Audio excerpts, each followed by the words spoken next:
in collaborazione con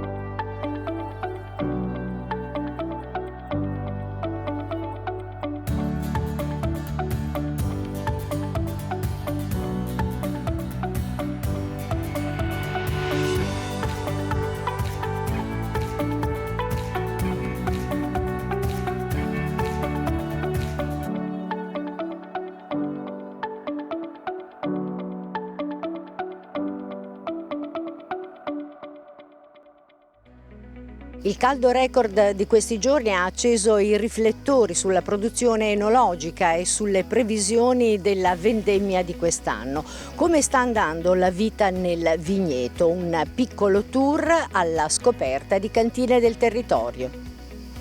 È entrata nel vivo la campagna di raccolta del pomodoro d'industria. Noi siamo andati nel Parmense, un'area produttiva molto importante per quel che riguarda la produzione di questa bacca.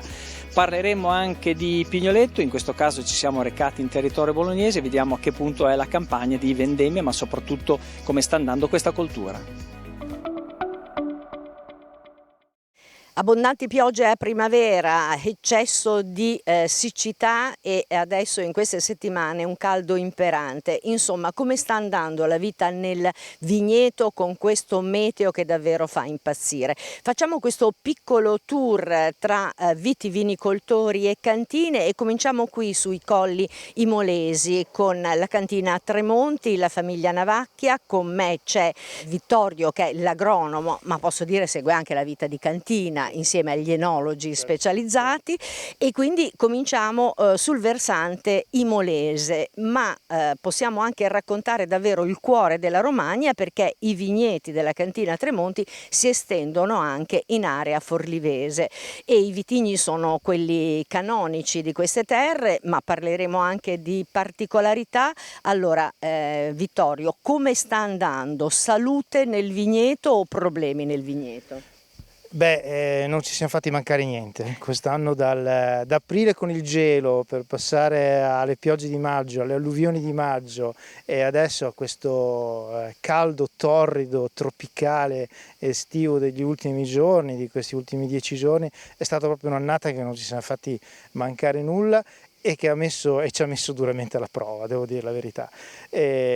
Noi lavoriamo su due territori diversi, il territorio qui di Imola, il territorio più spostato verso Forlì, esattamente la sottozona Oriolo per quelle che sono le MGA del Sangiovese, e ci sono delle situazioni molto diverse. Qui a Imola in qualche maniera ci siamo salvati. Difatti qui sembra di filare e infilare un vigneto decisamente sano, con dei grappoli molto consistenti, molto robusti, molto pieni, qualche proprio attacco sporadico di qualche malattia che ahimè invece in altre regioni sta decimando davvero i grappoli. Sì, qui qualche cosina, ma veramente qui poco, nulla. Questa è una vigna di Sangiovese che abbiamo piantato nel 2007, quindi una vigna abbastanza giovane, il clone R23, il classico clone delle nostre zone, della zona di Vecchiazzano, proprio il clone romagnolo nostro.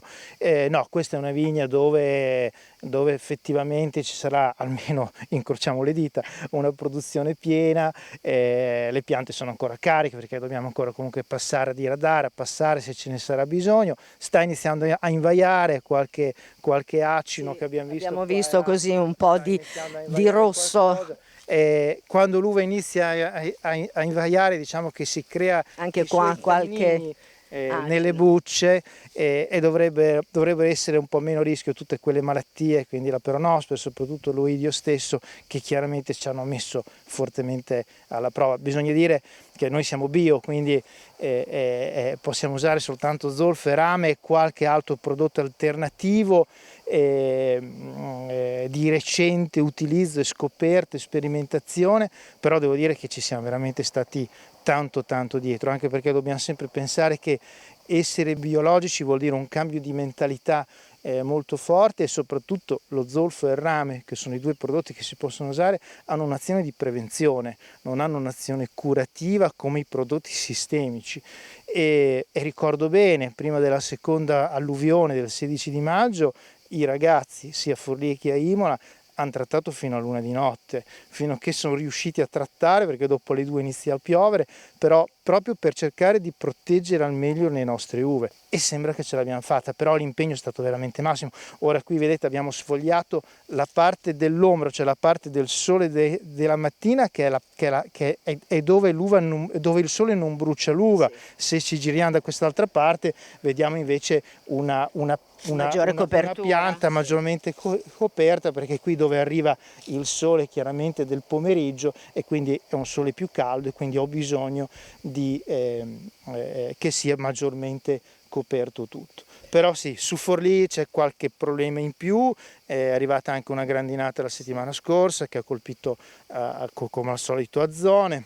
Noi siamo stati sfiorati per fortuna, però di là ci sono sicuramente maggiori problemi a livello di sanità delle uve, sempre sotto controllo, però è un pochino più difficoltosa la situazione, insomma. Poi è molto bello comunque questo fatto di un biologico completo, e quindi di un'attenzione da un punto di vista anche di cultura e non solo coltura, come appunto dicevi tu Vittorio, il che significa che uno si assume i propri rischi, chiaramente con la professionalità si riesce ad agire in prevenzione, ed è questo che si deve fare.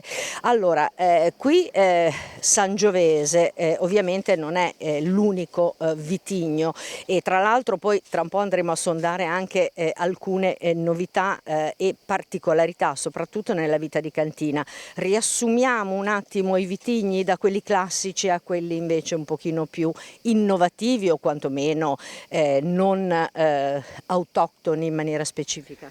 Sì, allora diciamo che sui vigneti di Imola, che sono in 28 ettari, ci siamo un po' più sbizzarriti con i consulenti che abbiamo avuto nei primi anni 2000, abbiamo una maggiore varietà e eterogeneità di vitigni, quindi vicino ai classici autoctoni della nostra zona, quindi con Trebbiano, Sangiovese, Albano e Grechetto, abbiamo comunque gli Chardonnay Musqué, abbiamo i Sauvignon Blanc, i Cabernet, quindi abbiamo una maggiore varietà di uve dove sperimentare e cimentarsi.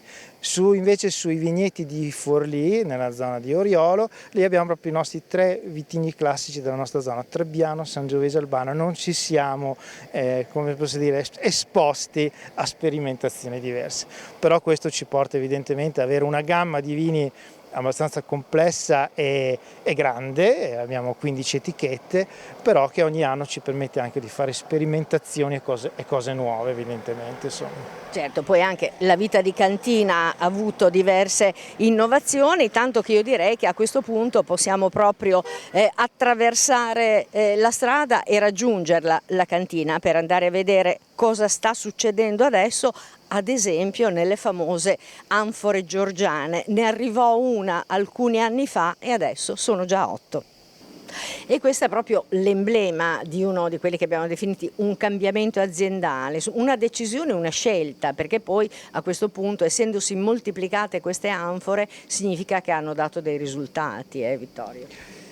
Sì, dei risultati sorprendenti anche per noi, se devo essere sincero. Tutto nasce nel 2013 come un gioco condiviso con altri 7 produttori, su un'idea nata da 2 giovani faentini, Carlo Cattani e Walter Del Pane della Sghisa, che purtroppo non c'è più, che coinvolsero 7 produttori di vino a comprare ciascuno di noi un'anfora georgiana, quindi un vero e proprio kvevri, per vinificarci all'interno ognuno di noi una varietà autoctona della nostra zona, andando proprio a fare lo stesso tipo di vinificazione che i georgiani fanno da migliaia di anni.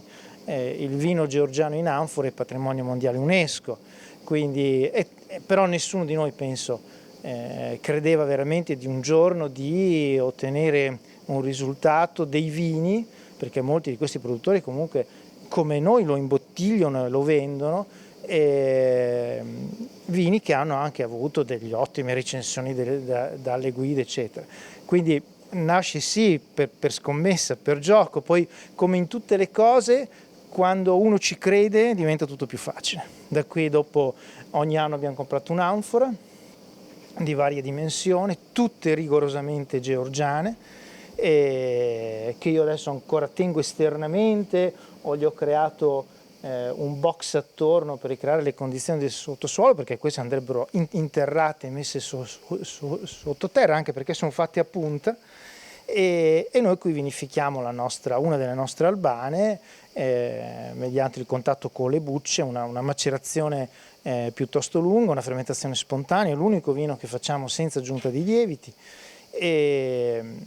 è l'unica operazione che facciamo per i primi 20-25 giorni finché il vino è in fermentazione, proprio sono le follature manuali, quindi i rimontaggi manuali, i rimescolamenti manuali. Fatti con questo attrezzo? Fatto con questo attrezzo costosissimo, potete pensare.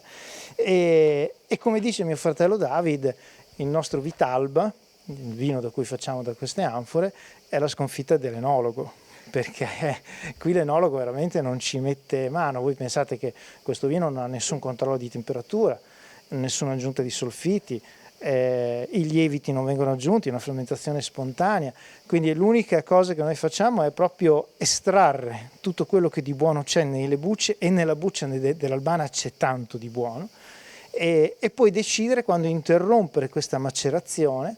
Qui interviene il mio lavoro, qualcosa faccio con l'assaggio delle anfore, che generalmente dura tra gli 80 e i 90 giorni, e dopo nasce la Vitalba. Sono 8000 bottiglie di Vitalba che facciamo circa in un anno, che ormai è diventato una delle albane rappresentative per le sue caratteristiche di questo vitigno, e che devo dire i nostri importatori quasi si litigano, questo ci tengo a dirlo perché è importante. Insomma. Ecco, tra l'altro nel racconto di questa storia possiamo intanto dire che siamo alla terza generazione, perché dietro di noi vediamo Francesco che fa sempre parte della famiglia Navacchia, ma in questo momento sta facendo un'operazione particolare che ci porta sicuramente il ricordo ancora presentissimo proprio del capostipite di questa cantina a Tremonti, Sergio Navacchia.